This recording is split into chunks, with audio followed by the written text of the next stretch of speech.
네, 여러분 안녕하세요. 주린이 구조대 오랜만에 찾아왔습니다. 네, 쭈린이 이거 안 해주세요? 아 맞다, 그걸 있었구나. 아 그게 있었네요. 예. 주린이 구조대. 여러분 안녕하세요, 강성호입니다. 네, 안녕하세요 여러분 어서 오세요. 오늘 네. 시장 분위기는 좋지 않지만 근데 저희가 힘 내야죠. 맞습니다. 어떡해요? 네. 예. 그리고 지금 남자 앵커 누구냐라는 채팅이 있는데 사실 네. 전에 한번 오셨잖아요. 맞아요. 저 한 달 전이었나, 두 달 전이었나 그때 이렇게 살짝 와가지고 왔는데 오늘도 좋게 봐주셔가지고 대타하러 왔습니다. 오늘도 네. 민준 앵커가 또 개인적인 사정이 있어가지고요. 제가 오늘 이렇게 왔습니다. 네. 오늘 진짜 구조대가 진짜 필요한 날 아닙니까? 예. 근데 하필이면 또 오르는 날 왔으면 좋았을 텐데. 저번 금요일은 애매했던 걸로 기억을 하고 네. 오늘은 사실 이제 뭐 장을 어떻게 알아요 우리가. 그래서 음. 대타 부탁을 해서 가야죠 하고 왔는데 시장이. 시장이 돼서 사실 네. 오다가 오지 말까 오늘 사고 났다 그럴까 예. 생각이 좀 들기도 했었습니다. 맞습니다. 폭락 앵커. 네, 폭락 앵커가 됐습니다. 아, 네, 저희가 네. 이렇게 웃을 상황은 아니긴 한데. 맞아요. 여하튼 이분 모시고 또 이야기 나눠보면 너무 좋을 네, 것 같습니다. 인사이트 얻어야죠. SK증권 경인지점의 이재규 차장님 나오셨습니다. 사장님 안녕하십니까? 네, 안녕하세요. 네. 네. 안녕하지 않으시죠? 그럼요. 뭐 시장과 저의 기분은 네. 항상 커플링 되어 있습니다. 시장이 맞아요. 빠지면 저도 힘이 없고 네. 시장이 올라가면 괜히 기분 좋고 그러네요. 정확히 맞는 말. 예. 시장 기분과 커플링 되고. 예. 저도 이제 방금 막 방송 하나 끝나고 이제 왔는데 이런 날은 멘트가 안 나와요.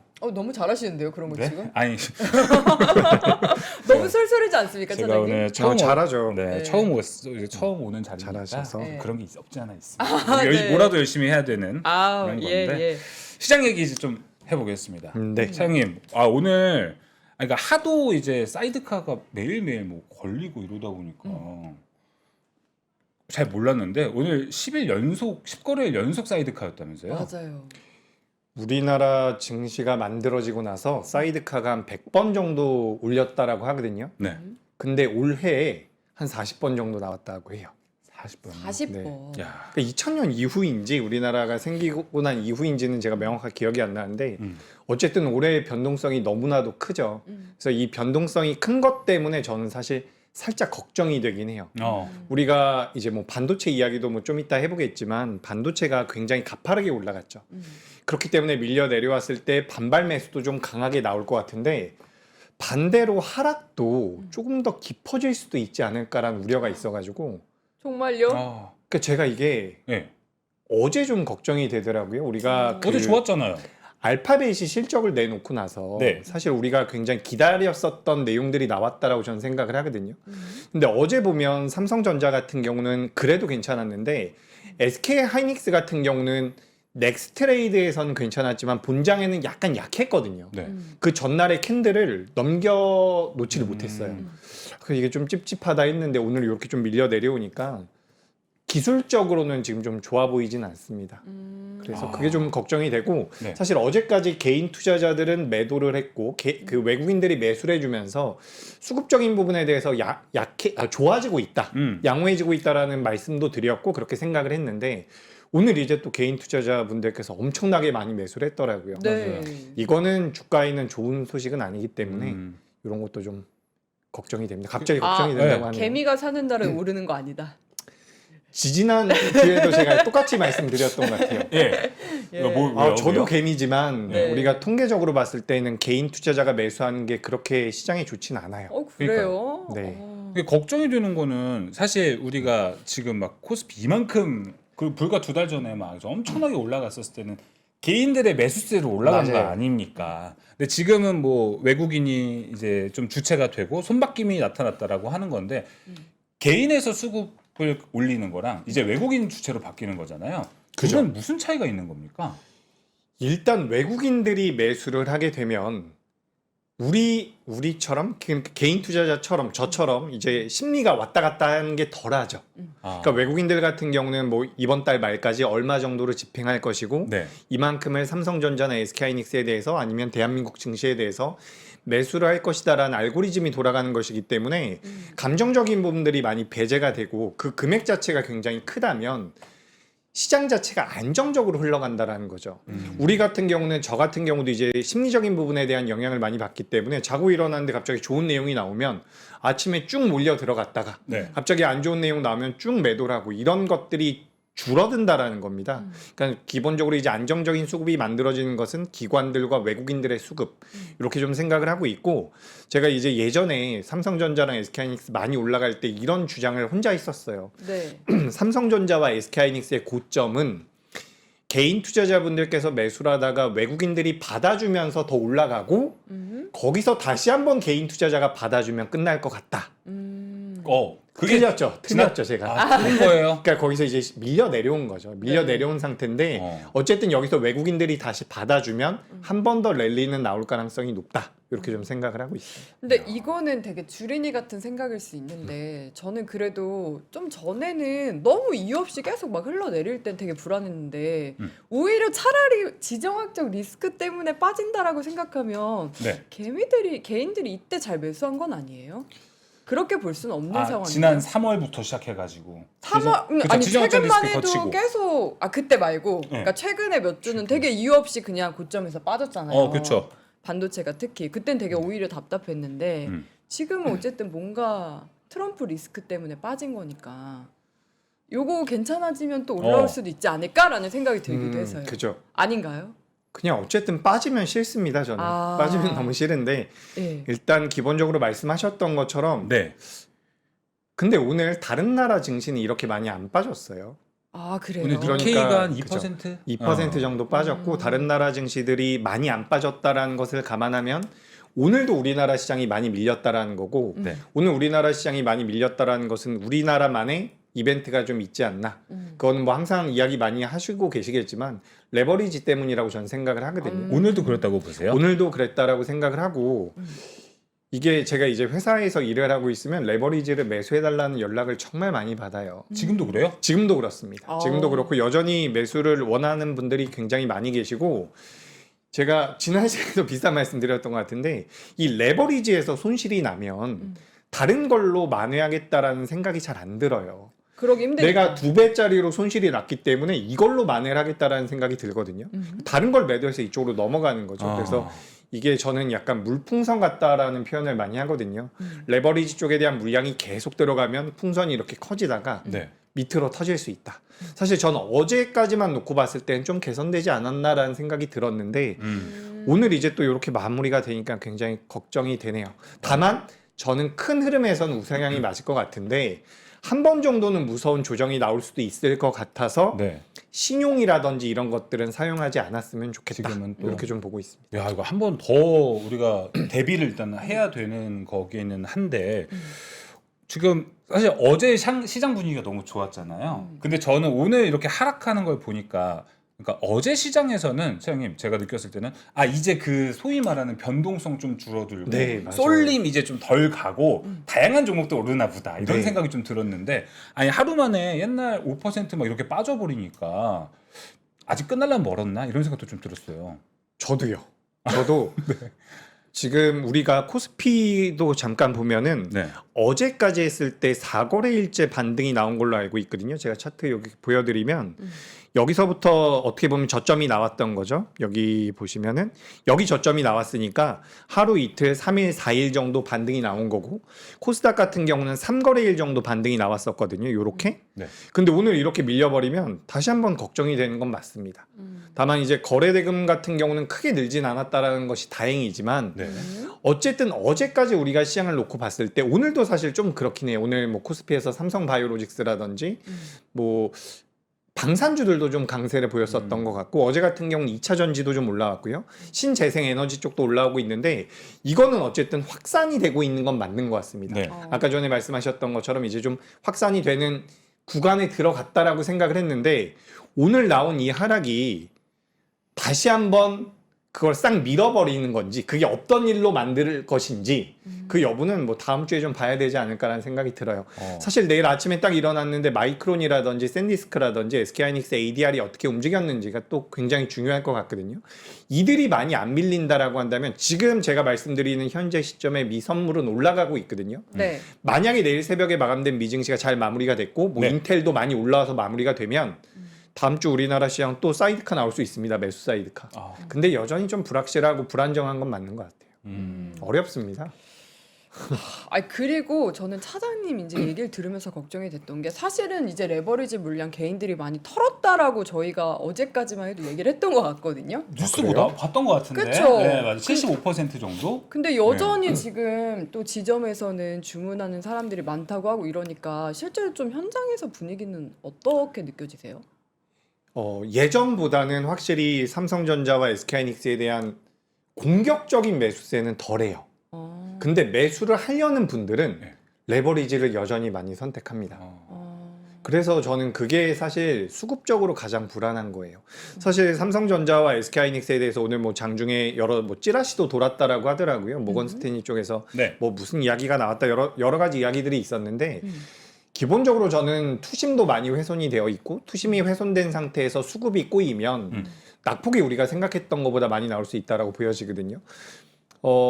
이게 참 듣기 싫은 말일 텐데 제가 그냥 솔직하게 말씀드려보자면 지금 삼성전자와 SK하이닉스가 더 빠질 것 같아요? 오를 것 같아요? 더 빠지진 않을 것 같아요. 다 그래요. 다 그렇게 생각하세요. 저는 횡보. 횡보. 네. 근데 더 빠질 거라고 생각하는 투자자가 거의 없거든요. 그러니까 막 바닥이라는 게 지금 그러니까. 증명이 몇 번 됐잖아요. 일단 실적적인 부분에서는 엄청난 저평가고 뭐 마이크론과 비교해 봤을 때도 저평가고 LTA에 관련되어 있는 그런 파열음들도 다 수면 아래로 가라앉는 것 같고 근데 생각을 해보세요. 어제 같은 경우는 알파벳이 좋은 내용을 내놨죠. 오늘은 인텔이 좋은 내용을 내놨습니다. 근데도 많이 못 올라왔잖아요. 부담이 되는 것이 매물이 나온다 라고도 볼 수가 있거든요. 근데 이게 개인 투자자분들께서 매수를 많이 하면 그죠? 뭐 올해 상반기처럼 쭉쭉쭉 올라갔으면 좋겠는데 그때와는 달라졌다라는 걸 느끼고 계시죠? 분위기가 그럼요, 그죠? 그럼요. 분위기가 예. 그렇죠. 지금은 그렇기 뭐, 때문에 예. 뭐 엄청나게 올라간다라는 상황이 아닌데 이런 과정에서 뭐 외국인들이 이걸 상방으로 당겨주면서 올라갈까라고 한다면 네. 저는 좀 걱정이 돼요. 어. 그래서 여러분 반도체를 매도하십시오가 아니라 반도체에 대한 비중 조절이 필요하다라고 생각을 하거든요. 줄여요? 이거는 다르죠. 시청자분들마다. 저는 50%가 넘어가면 줄여야 된다라고 생각을 해요. 진짜 죄송합니다. 옛날하고 요즘 예. 그러니까 불과 2달 전하고 너무 다른 것 같아요. 불과 2달 전에는 막 이런 얘기 많이 했던 것 같은데 방송에서도 반도체는 50% 채워두고 나머지 50을 현금을 한 20을 챙겨라, 30은 뭐 로봇을 사라, 뭐 조선을 사라 이런 얘기들 했었잖아요. 네.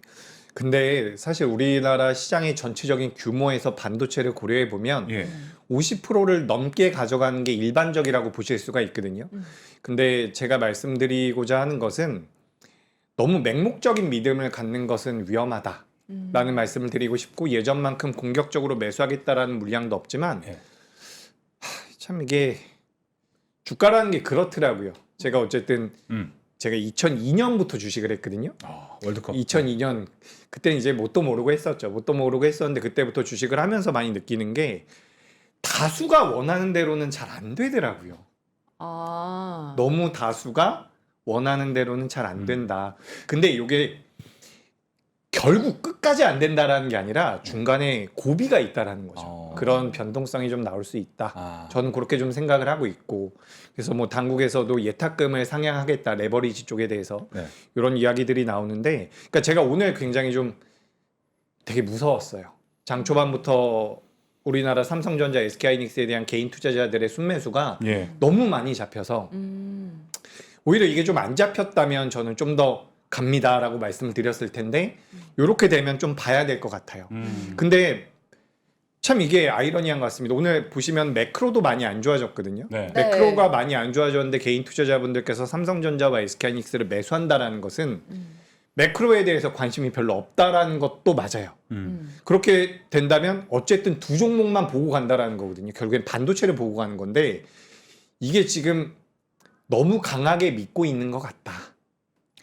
저는 결국엔 갈 것 같지만 비중 조절은 필요하다. 결국엔이 언제예요? 제 생각을 말씀드리면 네. 그럼 전고점까지도 갈 수 있다고 생각하세요? 어느 정도? 이게 조정을 받는 구간에서 어떻게 털리는지가 중요할 것 같아요. 그러니까 저는 개인적으로 이런 털린다라는 구간이 없이 꾸준히 올라와 줄 수 있고, 제가 아까 전에 뭐 알파벳이랑 인텔이 나왔는데 주가가 못 올라갔습니다 했잖아요. 다음 주에 SK하이닉스가 실적 발표가 있습니다. 맞아요. 근데 SK하이닉스가 직접적으로 우리 굉장히 잘하고 있어, 내년에도 잘하고 있고 지금 시장에서 나오고 있는 이야기를 무시해도 돼라고 하면 그때는 그냥 갈 수 있을 것 같아요. 근데 현재까지 나오고 있는 것을 우리가 냉정하게 판단을 해보면 좋은 내용 2개 나왔는데 밀렸거든요. 네. 그래서 저는 좀 부담이 되고, 저도 개인적으로 이런 문제 없이 올라갔으면 좋겠는데 올라올 때도 정말 가파르게 올랐잖아요. 조정도 조금 더 무섭게 나올 수 있다. 그런 관점으로 보는 거고, 만약에 현금으로 내가 10% 20% 정도의 비중을 가지고 계시다면 네. 저는 밀려도 보유해요. 그러니까 이게 투자하시는 분들마다 생각하는 게 다른데, 주식 투자를 할 거라면, 네. 시장 자체를 떠나지 않을 거라면, 삼성전자나 SK하이닉스에 대해서 매수를 할 거라면 전 지금 주식을 매도하는 것은 맞지 않다라고 생각을 해요. 제가 이렇게 보수적으로 말씀드리고 조정을 받을 가능성이 있다라고 말씀드리지만 매도 안 해도 된다라고 봐요. 근데 비중이 많으면 줄여놨다가 다시 대응을 하면 되니까, 이런 말씀을 좀 드리고 싶습니다. 알겠습니다. 그래도 비중을 네. 지금 줄이려면 또 손해가 크니까 그니까요. 조금이라도 반등이 나올 때 줄이고 싶은 게 또 사람 마음이거든요. 하지만 지금 시점에선 조금 위험할 수 있다. 약간 리스크가 있다는 말씀이신 거죠. 자꾸 반복해서 여쭤보는 것 같아요. 그러니까 이게 듣고 싶은 말씀이 있으시죠? 올라간다고 말씀드리. 그러니까 제가 맞습니다. 저도 제 고객분들이랑 통화를 하면 제가 뭐 지난주에도 그렇고요, 지지난주에도 그렇고요, 비중이 50% 60% 되는 분들은 조금 한번 줄여보시는 거 어떻습니까? 이 좋은 기업이니까 좀 밀려도 더 사도 되고 올라가도 다시 사면 되니 조금 줄여보시죠. 근데 여기서 밀리잖아요, 주가가. 더 매도를 안 하세요. 오늘도 똑같아요. 삼성전자, SK하이닉스를 90% 가지고 계십니다. 그럼 제가 이거 조금만 줄여보시죠 하면 여기까지 빠졌는데 안 줄이세요. 못 줄이죠. 못 줄이죠. 저도 그 마음을 알기 때문에 네. 똑같이 말씀드렸어요. 올라간다는 말씀이 듣고 싶으신 거죠. 똑같이 말씀드렸어요. 근데 저는 예. 이거를 사실 뭐 너무 힘든 거 저도 알거든요. 네. 근데 제가 리스크 관리가 필요하다, 비중을 좀 줄였으면 좋겠다라고 말씀드리는 거는 엄청나게 고점에서 비중이 엄청나게 들어가 있다면 그렇죠. 조금이라도 줄여볼 필요가 있어요. 이거는 삼성전자, SK하이닉스가 아니라 여러분들께서 앞으로 5년 후에도 10년 후에도 주식 투자를 하고 있을 거라면 이런 경험은 한번 해보시는 게 좋아요. 비중을 너무 힘들면 한 주라도 한번 매도를 해보세요. 이게 좀 해보셔야지 됩니다. 그러니까 저도 가격적으로는 많이 내려왔어요. 그리고 삼성전자, SK하이닉스 없다 그러면 매수도 해드려요. 그러니까 이게 비중에 따라서 다른 거거든요. 그렇죠, 그렇죠, 예. 그렇죠.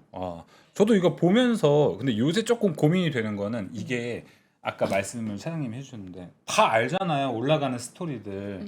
반도체 너무 좋고 어제 뭐 구글 실적 발표하고도 케이펙스 아직도 한다면서요. 그러니까 네. 반도체 좋겠네라는 거는 머리로 아는데 이거를 전 국민이 다 아는 것 같아요 이제. 그죠.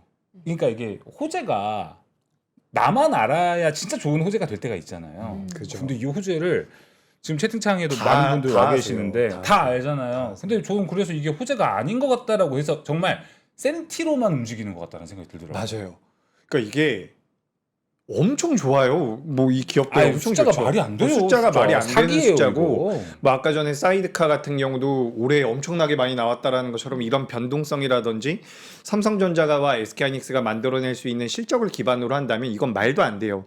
우리가 뭐 몇 년 전까지만 하더라도 사이클 산업이라고 이야기를 하면서 PBR 밸류로 줬다가 최근에는 뭐 PER 밸류로 줬다가 근데 주가가 좀 내려오니까 다시 한번 이건 PBR 사이클 산업이다라고 이야기를 하는데 그게 뭐예요? 저 그거 맨날 말하고 그러니까 예전에는 바꿔가지고 이해가 안 가더라고요. 그러니까 뭐랄까요, 성장성에 대한 베팅보다는 기업이 가지고 있는 가치에 대해서 좀 더 평가를 많이 줬어요. 사이클 산업이라고 해서 맞아요. 반도체 같은 경우는 기본적으로 공장이 증설이 되면 공급이 늘어나니까 가격이 급감을 한다라는 거죠. 그래서 예전엔 우리나라 반도체 기업들이 공장을 증설하고 나서 공급이 많이 되면 가격이 쭉 떨어지니까 갑자기 사이클 산업처럼 주가가 쭉 빠졌다라는 거죠. 예. 근데 지금은 우리가 LTA라고 해서 장기 공급 계약을 맺으면 그 물량 자체가 공장이 증설이 되면서 들어가기 때문에 이게 좀 안정성을 가져갈 수 있다. 그래서 예전엔 사이클 산업이었는데 이젠 인프라 성장 산업이다라는 분석이 나온 거거든요. 근데 저는 정확하게 여전히 PBR로 보는 게 맞다라고 생각을 해요. PBR로. 근데 그 PBR을 보고 요 사이클 자체가 굉장히 길어졌다고 저는 생각을 하는 거죠. 아 여전히 사이클이긴 한데 그게 좀 길어졌다. 길어졌다라고 저는 생각을 하고 있는 건데 뭐 그런 상황입니다. 무슨 질문하다가 제가 이런 말씀 드리는지 모르겠는데 네. 모두가 알고 있는 호재는 호재가 그쵸. 아니지 않냐. 그거가 저도 가장 걱정이에요. 사실 제가 진짜 많이 통화하거든요. 네. 다 똑같이 말씀하세요. 내가 뭐 TV 보니까 좋다고 하던데. 그러니까 저한테 확인을 하고 싶은 거예요. 이 기업이 좋다라는 이야기를 듣고 싶은 거죠. 저도 아는 PB님이 이런 썰을 한번 들려주셨는데 요새는 고객분들이 더 잘 아신대요. 뭐 어떤 이거 정보 있던데 너 알아? 이렇게 테스트하는 느낌이 네. 있다고 하더라고요. 그래서 그래요. 저도 이게 저도 이제 갈 거라고 생각을 합니다. 근데 비중 조절에 대한 이야기를 하는 거예요. 비중 그렇죠. 조절. 비중 조절. 네. 여기서 한 그죠. 번만 더 또 태클을 걸자면 근데 되게 저번에 저 왔을 때랑 분위기가 많이 달라지신 것 같아요. 제가요 왜요? 엄청 공격적이신데요, 좀? 제가요? 그때는 좀 사근사근한 느낌이었는데. 아닙니다. 저 차장님 굉장히 좋아합니다. 아니 뭔가 네. 되게 그 전략에 대해서 많이 아. 들어가는 것 같아요. 지금 너무 빠져서 그런가? 그럴 수도 있는데. 아직 갖고 있어요? 네 갖고 있죠. 그대로?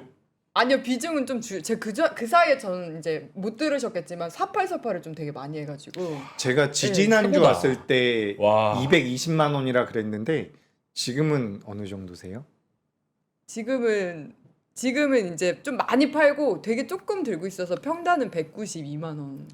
많이 내려왔네요. 네. 어. 많이 팔고 또 다시 사고 했는데 근데 어쨌든 약간 그렇게 여전히 희망을 갖고 계신 분들이 많다는 건 저는 그래도 이제 하방은 좀 받쳐주지 않을까. 왜냐면은 한 150 만약에 예를 들어서 뭐 닉스인데 그래도 150 정도 오면 진짜 많이 빠졌네라고 생각하면서 사실 분들이 150까지? 많지 않을까. 와, 150가 떨어지기 쉽지 않은데. 예를 들자면, 어. 네, 뭔가 요 정도의 이제 바닥은 그래도 다진 거 아닌가라는 희망을 저는 오늘장에서도 여전히 갖고 있긴 하거든요. 그죠? 네. 저도 좀 수습 좀 해보려고 제 네. 차트 잠깐만 보여주세요. 저도 기본적으로 여기 한번 차트를 보시면은 요렇게 현재 주가가 여기서 형성이 되어 있잖아요. 근데 사실 우리가 주가라는 게 최저점을 잡는다라는 것은 저는 불가능하다라고 생각을 하거든요. 네. 그렇다면 이게 기본적으로 어느 정도 수준에 놓여 있어야지 정상이 될까에 대한 고민이 필요한데 만약에 이렇게 내려오면 매수를 할 수 있는 거죠. 매수를 할 수 있는데 이게 더 빠질 수도 있다라는 겁니다. 더 빠져도 결국에는 이 밴드 위로 올라온다라는 확신이 있거나 분석이 있다면 이렇게 내려왔을 때는 매수가 맞죠. 근데 앞서 말씀드렸던 것처럼 내가 정말 무리해서 매매를 하고 있거나 신용을 매매하고 있다면 반대매도 나가면 원금의 40%, 50%, 60%가 날아가는 거거든요. 네. 원금이 반토막이 나 있는데 이게 올라간다라고 해서 회복이 되기가 어렵다라는 거죠. 원금을 지킨 다음에 반등이 나왔을 때 내가 무언가 좀 더 효과적으로 효율적으로 반등을 누려보기 위해서는 지금 무리해서 들어가 있는 물량들은 좀 줄일 필요가 있다라는 말씀을 드리고 그죠? 저도 그러니까 이게 저도 되게 죄송한 게 예. 이게 저도 올라올 것 같아요. 저는 뭐 190만 원, 200만 원 넘어갈 것 같거든요. 근데 이게 올라올 때 예를 들어 가지고 140만 원까지 내려갔다가 200만 원 올라오면 140만 원까지 내려갔을 때 버틸 수 있느냐는 거죠. 그건 맞습니다. 저는 네. 그게 걱정이 되는 그쵸. 거예요. 왜냐하면 지금 다른 종목들을 다 매도해가지고 여기로 딱 몰아놨는데 몰아놓은 상태에서 10% 20% 빠져버리면 그게 엄청난 타격이 있지 않습니까? 맞아요. 만약에 지금 삼성전자나 SK하이닉스에 대한 비중이 20% 뭐 그 이하라고 한다면 저는 오히려 매수를 권해드리고 싶어요. 근데 이게 바로 올라간다라는 관점이 아니라 결국 올라간다라는 관점으로 말씀을 드리는 거고 그러니까 저는 진짜 솔직하게 말씀드리면 네. 제가 이런 말씀 드릴 때 막 좀 싫고 좀 불만이 있으시고 이러신 분들은 그냥 저는 개인적으로 너무 많이 매수하셔서 그런 게 아닐까라는 생각이 들어요.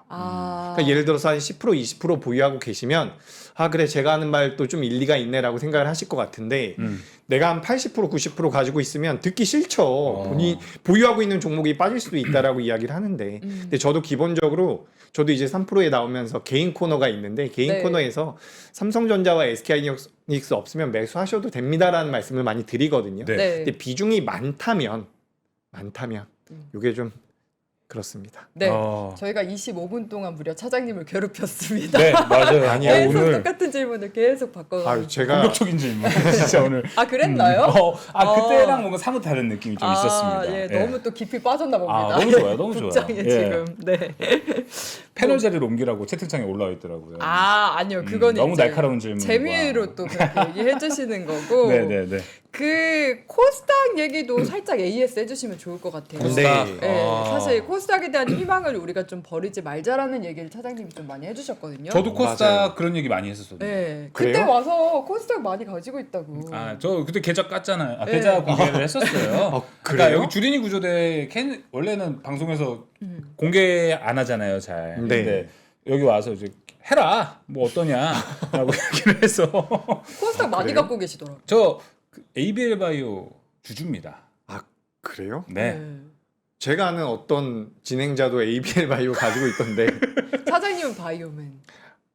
바이오맨 그만한 지 좀 됐는데 바이오맨, 그래도 바이오맨.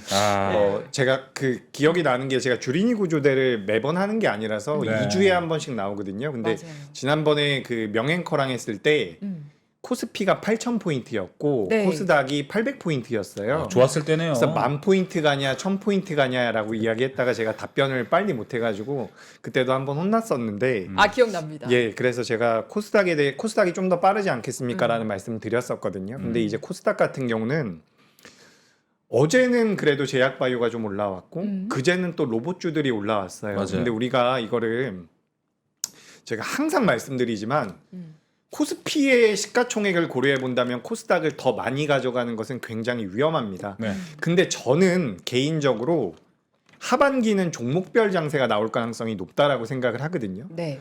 종목별 장세가 나온다라는 것은 이렇게 한번 생각을 해보죠. 지난 반년 동안 삼성전자와 SK하이닉스가 정말 강력한 퍼포먼스를 보였거든요. 근데 지난 5년 동안 삼성전자와 SK하이닉스가 계속 그렇게 올랐느냐? 아니죠. 네. 1년 동안 삼성전자와 SK하이닉스가 올랐고 그 나머지 4년은 다른 업종들이 좋았단 말이에요. 그걸 종목별 장세라고 한다면 올해 하반기는 다시 한번 종목별 장세로 넘어갈 가능성이 높다라는 말씀드리고 제가 이제 코스닥이 좋다라기보다는 이제 봐야 된다라는 말씀을 드리면서 같이 하는 이야기가 뭐냐면 코스피 시가총액 상위 10개 종목 말고 그 아래에 있는 다른 중대형주들도 낙폭이 굉장히 크니 맞아요. 네. 이 종목들도 볼 필요가 있다. 그러니까 결국엔 낙폭이 과한 쪽을 보실 필요가 있다라는 말씀을 드리는 거거든요.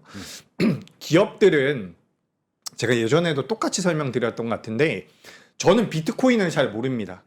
이더리움도 잘 모르는데 기본적으로 기업이라는 것, 우리나라 시장에 상장이 되어 있는 기업이라는 것은 가치가 있어요.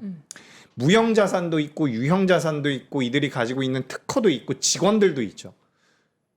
그렇기 때문에 밸류라는 게 있단 말이에요. 네. 근데 그 밸류를 아득히 이탈한 기업들 같은 경우는 정말 규모가 작은 기업들, 기관이나 외국인들이 1%만 자금을 집행해도 급등이 나오는 시가총액이 너무 작은 기업들이 아니면 저는 밸류 안으로는 들어간다라고 생각을 해요. 네. 기본적으로 그렇게 생각을 하면서 시장에 참여를 하고 있거든요.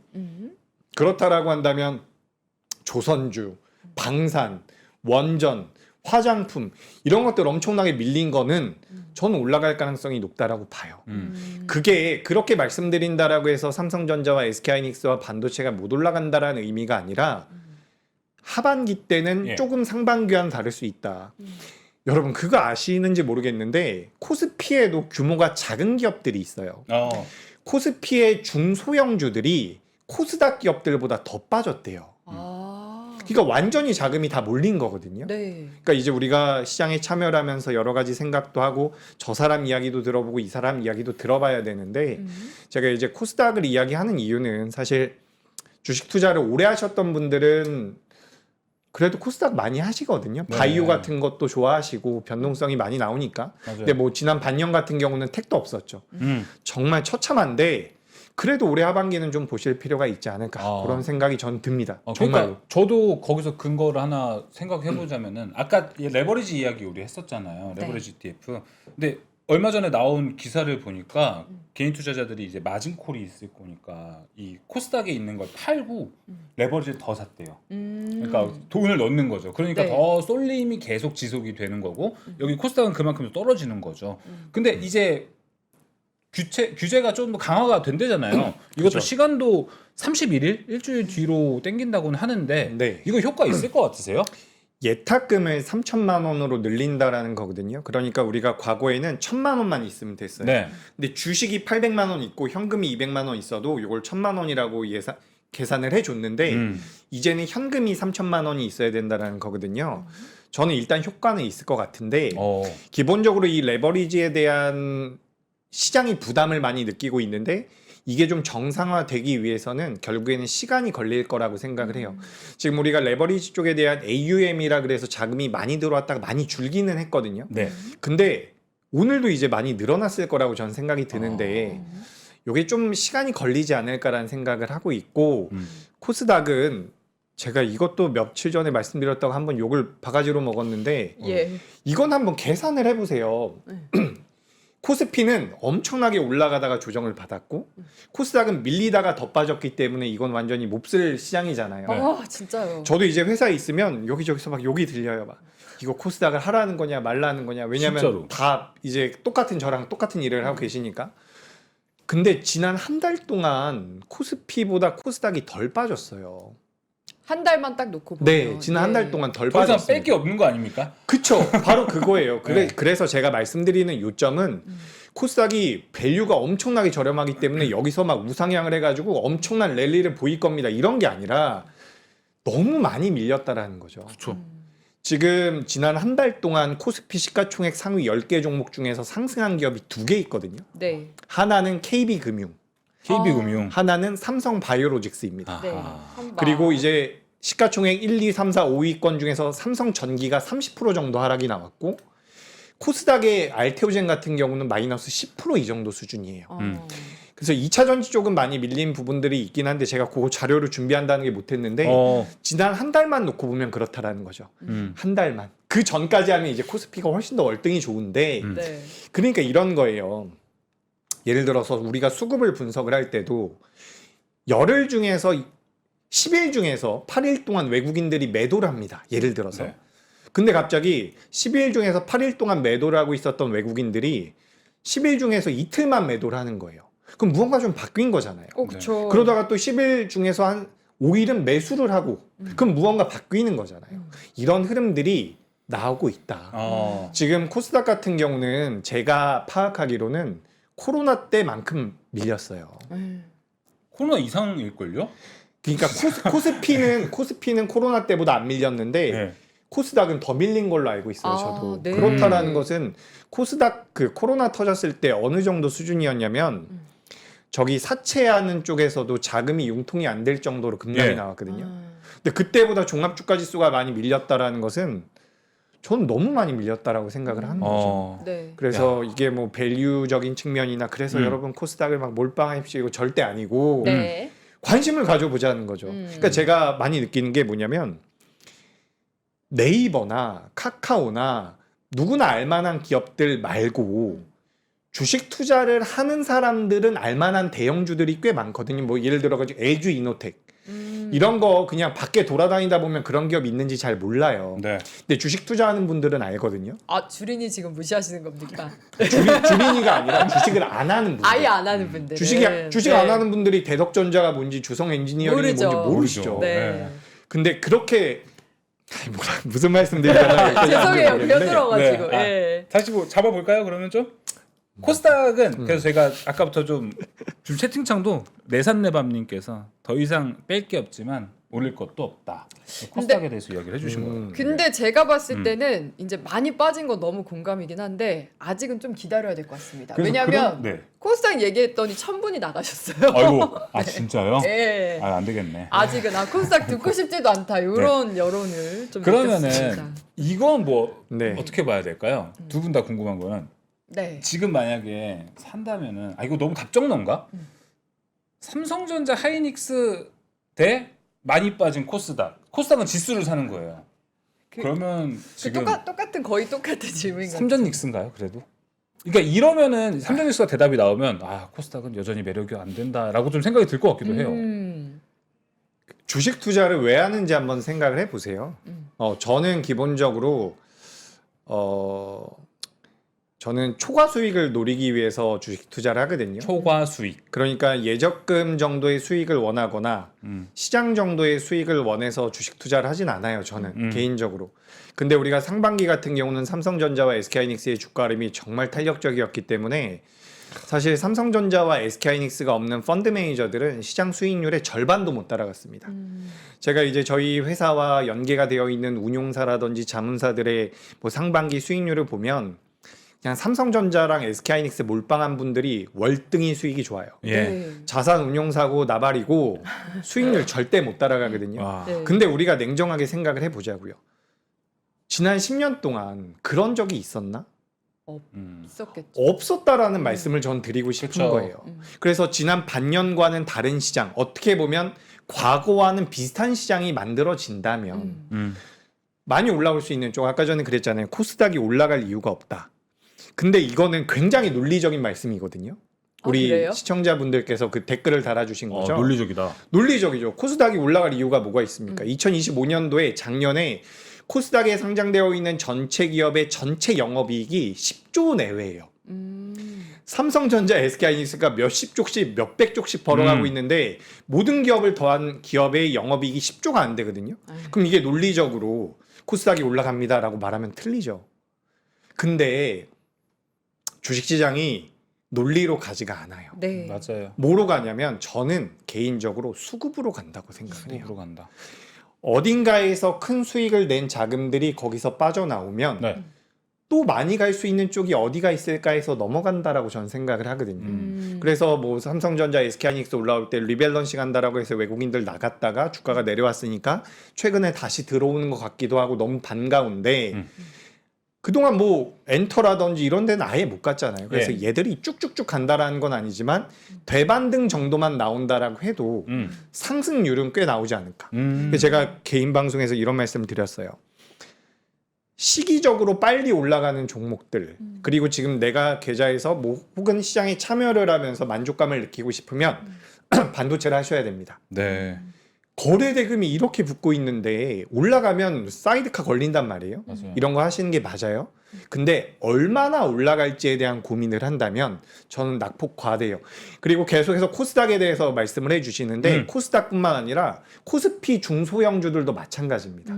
그래서 많이 빠진 쪽을 보실 필요가 있다. 네. 저는 그렇게 보여집니다. 그러면은 지금 뭐 수급의 주체가 요새 외국인으로 자리가 좀 잡혀가는 단계가 됐잖아요. 이럴 때 외국인들이 사는 종목 HTS 틀면은 쫙 나오잖아요. 그런 종목들에서 뭐 삼성전자, 삼성전기, 뭐 LG 이노텍 여기 포함되어 있는데 뭐 그 S8, S7, S7 같은 종목들에 포함되는 거 제외하고 다양한 종목들 보이면 걔네들은 좀 트래킹할 가치가 있어요? 저는 있다고 생각을 하는데 사실 요거는 한번 생각을 해보세요. 다들 네. 생각해 보시는 게 지수가 이렇게 빠지면 일단 지수 ETF가 저는 넘버원이에요. 시장 자체가 많이 밀리면 그쵸. 저는 지수 반등에 베팅을 합니다. 왜냐하면 종목에다가 몰아놓으면 그 종목이 못 갈 때는 완전하게 소외를 받거든요. 그래서 지수가 많이 밀릴 때는 지수 ETF로 좀 옮겨갔다가 지수 반등이 나올 때는 거기서 이제 강한 업종들이 생겨요. 그럼 그쪽으로 넘어가는 거죠.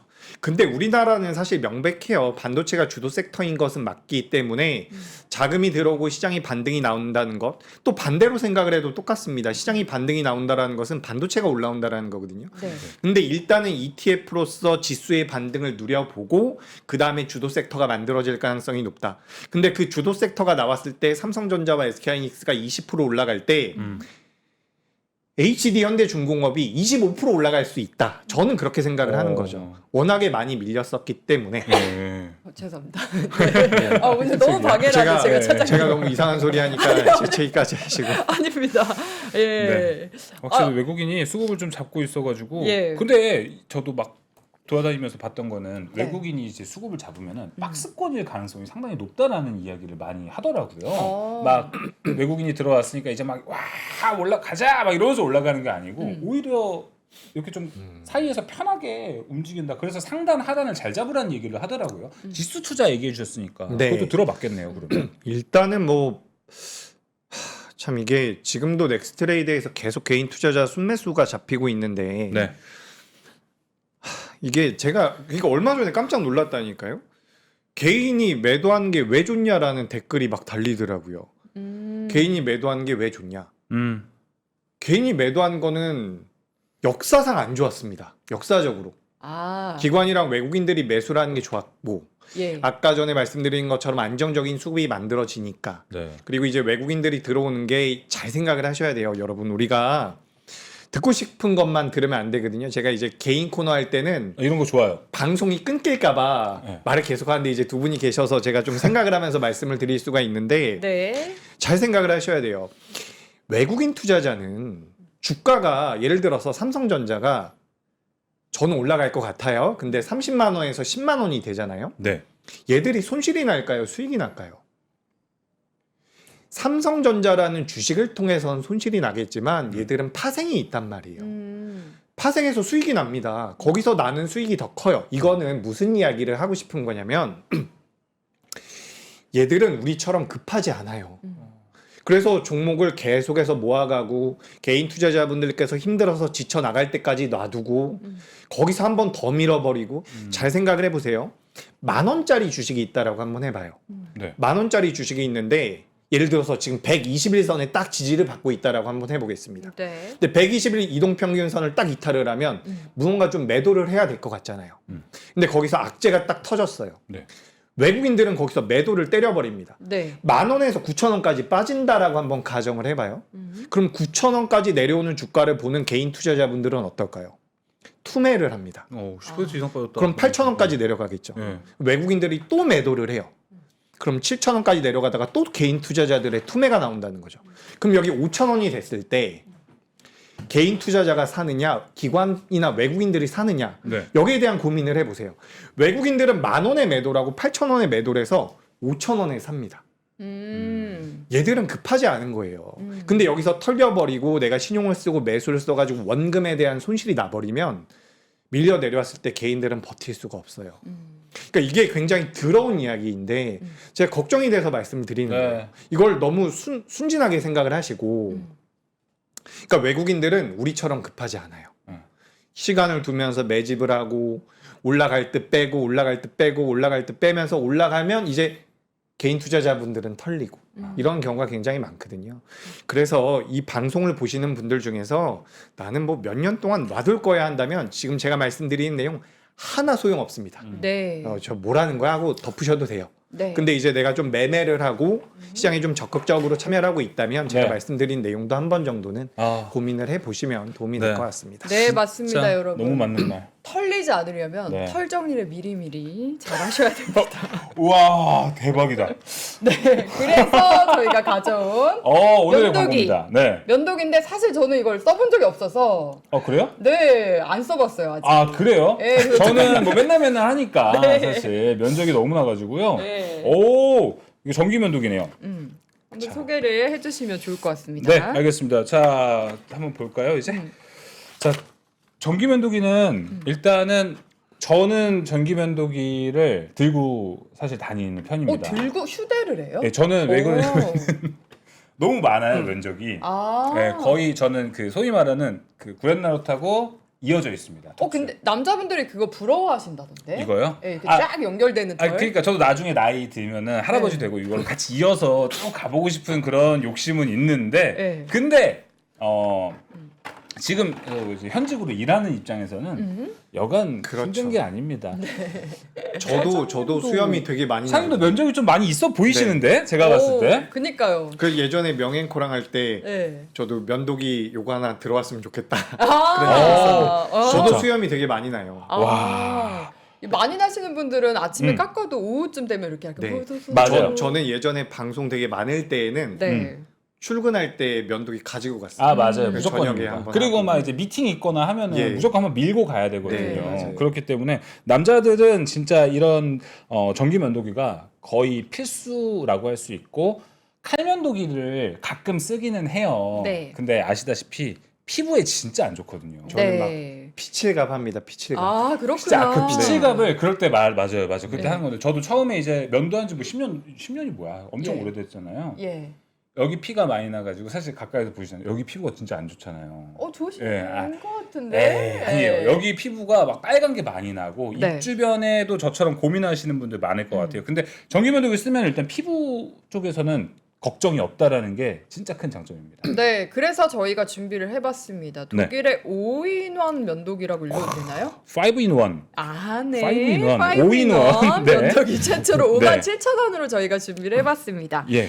이게 약간 습식으로 뭐 하실 그쵸, 때도 그쵸. 있고 네. 이제 밖에 야외에 나와 있을 때는 또 건식으로도 사용하시고 싶으실 텐데 이 면도기는 습식, 건식 겸용으로 가능하다고 하네요. 그리고 이제 보시면 아시겠지만 여기 헤드가 이제 3D 헤드로 돼 있어서 네. 얼굴 굴곡에 맞춰서 그쵸. 움직이는 이렇게 헤드. 움직이는 거. 예. 이렇게 움직이는 거 보이시죠, 여러분? 예. 음. 머리가 잘 움직여야 또 네, 이제 맞아요. 굴곡에 그래야 맞춰서. 굴곡이 안 되면은 네. 이 모질이 꺾여가지고 피납니다. 네. 그리고 8,400 RPM. 이 정도면 진짜 엄청난 속도가 아닐까 엄청난 싶은데 숫자다. 예. 고속 모터로 강력한 절삭력을 자랑하고 있습니다. 그리고 방수도 돼서요. 오, 소리. 그러니까 습식도 된다고 했잖아요. 네. 그러니까 방수 되니까 그냥 이제 편하게 막 물 묻혀서 그쵸. 이렇게 막 털고 예. 닦고 음. 너무 해본 사람 같네 이렇게 하고 그리고 이제 털고 네. 물에다가 헹구고 막 이러셔도 편합니다, 여러분. 이게 이렇게? 부속이로 또 되는 게 이렇게 바리깡처럼 바리깡이라고 해도 되나?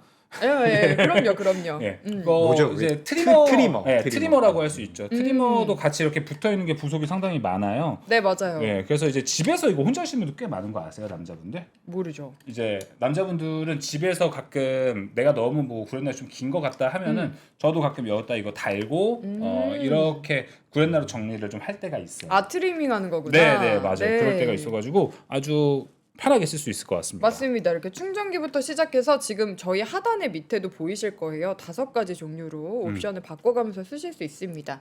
전부 다 이제 부속품으로 들어가 있으니까 편하게 또 활용해 보시면 좋을 것 같아요. 네. 면도기 광고였고요. 다음으로는 이제 드셔주셔야 됩니다. 아 좋죠. 예. 언제 먹나 했어요. 아 정말요? 저는 네. 근데 처음에 이게 찹쌀떡인데 딱 이제 들어왔잖아요. 네. 그때 이상하게 약간 치킨 향이 나더라고. 그랬어요? 저만 느꼈나요? 말도 안 되는 난다. 얘기가? 무슨 말인지 알 것 같아요. 여기 너무- 이거 뿌려져 있는 거 이건가요? 아마? 어디서 막 되게 고소하고 막 그 치킨 달달한 냄새가 너무 나는 맞아요, 거예요. 맞아요. 그래가지고 한번 드시면서 제가 설명하는 동안 네. 먹고 맛을 나중에 좋습니다. 좀 설명해 주시면 좋을 것 자 같습니다. 보일지 모르겠습니다. 맛은 이렇게 두 가지인 것 같고요. 하나는 좀 이렇게 튀김자처럼 까맣게 생겼는데 한번 먹어보겠습니다. 네, 근데 이게 그냥 찹쌀떡이 아니라 고단백 찹쌀떡이라고 합니다. 단백질입니까? 여러분. 왜냐면 또 좋아하신 단백질 겁나 진짜 그쵸? 단백질 채워야 되거든요. 예, 항상. 못 보면 예. 아실 것 같아요. 그 단백질이 사실 떡 같은 거 저도 되게 좋아하는데 워낙 이제 탄수화물을 압축한 그런 거다 보니까 먹기가 하나만 먹어도 살찔까봐 되게 걱정하시는 분들 많으시잖아요. 당류가 0g이고요. 예. 단백질 100g당 22g이면 이거 진짜 많은 거거든요. 그러니까요. 먹으면서 말하면 안 되는데. 네, 좋습니다. 그래서 지금 100g당 22g이면 정말 엄청난 비율이죠. 그죠? 이거 거의 닭가슴살, 그러니까 프로틴바, 우리 프로틴 마시는 거 있잖아요. 네. 그 정도라고 보시면 돼요. 근데 이거 떡이어서. 아. 그래서 이제 여름이잖아요. 네. 저도 요새 그래서 운동 더 열심히 하거든요. 이제 네. 곧 휴가를 갈 생각이라서. 아. 그래서 이런 건강 간식을 상당히 많이 챙겨 먹는데 떡은요. 이게 바로 배고픔을 좀 해소해 주는 게 있습니다. 네, 칼로리가 좀 있다. 칼로리를 채워 주는데 와, 네. 이거는 더 살도 안 찌고 단백질 많으니까 이게 포만감이 더 말씀하신 대로 오래 갈 것 같은 게 네. 이게 국내산 현미 찹쌀 100%래요. 근데 그냥 이제 흰쌀밥보다 현미가 더 포만감 오래 가는 거 아시죠? 살 안 찌고. GI 지수를 천천히 올려주다 보니까 GI 예 그렇습니다, 네. 여러분. 그래서 사실 이제 닭가슴살 많이들 드시고 할 텐데 그런 것만 먹다 보면 너무 지치고 힘들잖아요. 가끔 떡도 먹고 싶고 그럴 때 이 제품을 선택하시면 너무 좋을 것 같습니다. 24팩 최초로 35,900원. 와, 이건 진짜 싸다. 가격이 정말 저렴하죠. 그래서 저도 이건 사가야겠. 이거 하나 줬으면 좋겠다. 네, 여기서 다 드시고 가시면 네. 됩니다. 제 것까지 드시고요. 아몬드 12팩, 흑임자 12팩으로 고단백으로 또 찹쌀떡 챙겨보시면 좋을 것 같습니다. 저희가 광고를 너무 오래 했죠. 마저 그런가요? 드세요, 마저 드세요. 저번에도 오래 했어요. 저번에, 그래요? 저번에 김치 먹었던데 네, 네. 김치도 진짜 한 프로에서 해주는 거 다 맛있네요, 진짜. 그쵸? 네. 엄청 맛있네요. 맛있어요, 맛있어. 네, 어떠셨어요, 차장님? 좀 떡 드셨어요? 살짝 먹었습니다. 아, 네. 아, 저 오늘 너무 열심히 한 것 같아가지고 네, 진짜. 네. 지금 내용 좀 보고 있었어요. 지금 뭐 미선물도 그러셨구나. 올라오고 있고 뭐 예. 우리 넥스트레이드에서 반도체들도 좀 반등 더 해주는 것 같고 근데 이제 찹쌀떡도 맛있습니다. 네. 그래서 저희가 사실 이제 예정된 시간은 거의 다 지나가고 있는데 아, 오늘 또 그래요? 금요일 저녁이잖아요. 그래서 이제 내용도 또 살펴보셨다고 하니까 좀 마지막으로 우리 주린이들한테 이 주말 앞두고 좀 해주실 만한 이야기들이 있으면 들어보겠습니다. 네, 일단 무조건 올라가는 건 없어요. 그래서 뭐 못 올라간다라는 것도 아니지만 항상 리스크 관리하시고. 근데 제가 그래요. 그러니까 뭐 몇 년 후에 놔두면 뭐 다 올라가겠죠. 맞아요. 근데 뭐 그래도 단기적으로 좀 무언가 내가 대응을 하고 싶다라는 관심이 있다면 이것저것 공부를 좀 해보시고 저는 기본적으로는 최근 6월달, 7월달에 나왔었던 반도체 탑2의 저점을 좀 이탈하지 않았으면 좋겠다. 거기를 이탈하게 되면 좀 물량이 나올 수 있으니 무리해서 매매하시는 분들은 조금 이제 신경을 쓰실 필요가 있다는 말씀 드리고 네. 그 삼성전자, SK하이닉스가 너무 좋은 기업이고 저도 좋게 보고 예. 제 고객분들도 매수를 권해드리지만 상장을 한다라는 게 쉽지가 않거든요. 네. 우리나라 기업에 그러니까 뭐 이게 무슨 주식이냐 할 만큼 주가 흐름도 안 좋고 거래 대금도 안 좋은 기업들 많이 있는데 막상 상장도 되게 어려워요. 그 무슨 이야기냐면 우리나라 기업들을 잘 뜯어보면 좋은 기업들 꽤 많이 있습니다. 그래서 그런 기업들도 어떻게 보면 공부한다라는 생각으로 한 번 정도는 뜯어보시면 재미도 있고 그래서 맞아요. 그런 다른 업종들에 대한 관심도 필요하지 않나라는 생각이 들거든요. 그래서 오늘도 보면 뭐 조선주라든지 하나오션이라든지 HD 현대중공업 같은 경우도 살짝 되반등이 나왔고 그러니까 그동안 진짜 시장에서 소외됐던 기업들이 조금씩 올라오고 있어요. 근데 이 종목들을 우리가 많이 다룰 때가 되면 많이 올라가 있을 겁니다. 그러니까 지금부터 좀 관심을 가져보셨으면 좋겠다. 네.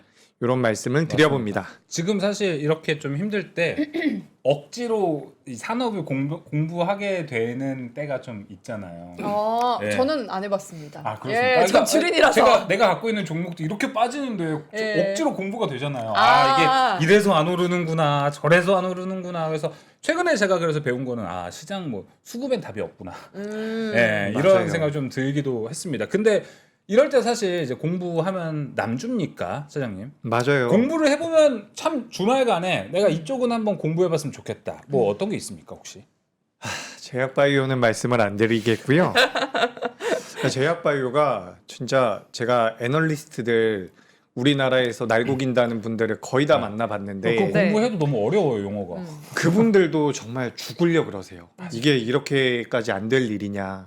근데 어쨌든 이번 주 들어오면서부터 제약바이오는 그래도 상대적으로는 선방을 하고 있는 것 같거든요. 네. 근데 제약바이오는 뭐 HLB, 뭐 펩트론 지금 시간외에서 엄청나게 올라왔더라고요. 아, 그래요? 호재 뉴스가 좀 있는 것 같아서 다음 주에 좀 이끌어주면 좋겠다 이런 생각이 드는데 제약바이오는 종목에 대한 공부가 좀 어렵다면 그냥 ETF를 보셔도 될 것 같아요. 제약바이오 ETF가 아니어도 됩니다. 그냥 코스닥 ETF도 괜찮고 뭐 코스피 ETF도 괜찮고 그래서 저는 뭐 제약바이오 쪽도 한번 공부해 보시면 좋겠다. 근데 제약바이오 쪽에 대해서 공부를 할 때 나는 그래도 실적을 좀 보고 싶다라고 한다면 뭐 삼성바이오로직스라든지 이런 기업들 위주로 보시면 좋을 것 같고 마지막으로 여기 화면 잠깐만 볼게요. 제 화면. 네. 여기 보시면은 이 하늘색으로 진하게 표시된 거, 진한 게 아니죠. 연하게 표시된 게 외국인들의 누적 순매수거든요. 그러니까 계속해서 매도를 하다가 최근 들어서 이렇게 매도세가 좀 멈춰 있어요. 그러니까 저는 다음 주부터 매크로도 중요하고 다 중요한데 여러분 잘 생각해 보세요. 네. 매크로를 저보다 잘 아는 게 외국인이에요. 그러니까 외국인들이 다음 주에 매수를 해주면 수급적으로는 우리나라 시장 삼성전자, SK하이닉스 좋을 거고 외국인들이 돌아오지 않는다면 시장에 대해서 너무 긍정적으로 생각하진 말자. 전 이렇게 좀 말씀을 드리면서 마무리. 예. 아 저기 자꾸 이 글이 써져가지고 마무리 보게 신경 되네요. 예. 쓰이셨죠? 네, 네, 아니요. 예. 어쨌든 차장님 일주일 동안 힘드셨을 텐데 진짜. 예. 주말에는 또 에이. 맛있는 거 드시고 쉬면서 충전하고 오세요. 저야 뭐 제가 좀 힘들어서 네. 시장이 올라가면 맨날 힘들고 싶은데 네. 진짜 힘들어요. 시장 너무 네. 힘들어가지고 제가 한번 사과도 했어요 예전에. 어머나. 아 정말요? 증시에 대해서 죄송하다. 아, 힘내시고 네. 그랬으면 좋겠습니다. 그리고 걱정인 형님도 찹쌀떡 저거 뭐냐 오늘 떡 낳겠다고 하셨는데 저희 절대 그런 의도 아니고요. 아. 떡상을 바라면서 네. 가져왔습니다. 그렇죠. 떡상을 바라는 겁니다. 네. 떡 먹어야 힘도 나고요. 맞습니다. 예. 대규 차장님도 맛있는 거 드시고요. 저희 그러면 여기서 인사 나눠보도록 하겠습니다. 지금까지 SK증권 경인지점의 이재규 차장님과 함께했습니다. 감사합니다. 감사합니다. 수고 많으셨습니다. 네.